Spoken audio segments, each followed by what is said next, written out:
The third round of Six Nations fixtures is upon us, and with me to preview the matches is IBTimes sports editor Nick Howson. Wales will be taking on France at the Millennium Stadium. Both sides are unbeaten so far this tournament, but you'd have a feeling, wouldn't you, that Wales will have too much for the French?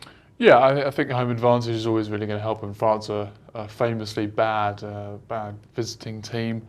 They've got 2 wins from 2, but I think you don't read too much into that. The performances have been particularly convincing. Yes, they did beat Ireland. It was a very dogged, very un-French-like performance in some ways. They really ground that one out.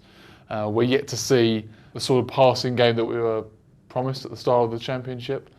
You can understand potentially why so many wingers out injured at the moment for France, and more going into this game. So it's going to be very, very difficult for them. Wales, good in terms of going forward against Scotland, but they looked susceptible. It was good to see George North looked a bit more closer to his best, certainly, and that's going to be really important for Wales. Unfortunately, the injuries keep coming for them, but that back line again is going to be very, very important. The back three, that is, because I don't think it's going to be a game of particularly enterprising rugby. I think it's going to be quite dogged. Actually, if anything, it might play into the French's hands because they've not got much form going into this game. They might also replicate what they did against Ireland. As you say, the onus is really going to be on Wales. They really need to keep winning if they're going to stand any chance of winning this championship. Final prediction?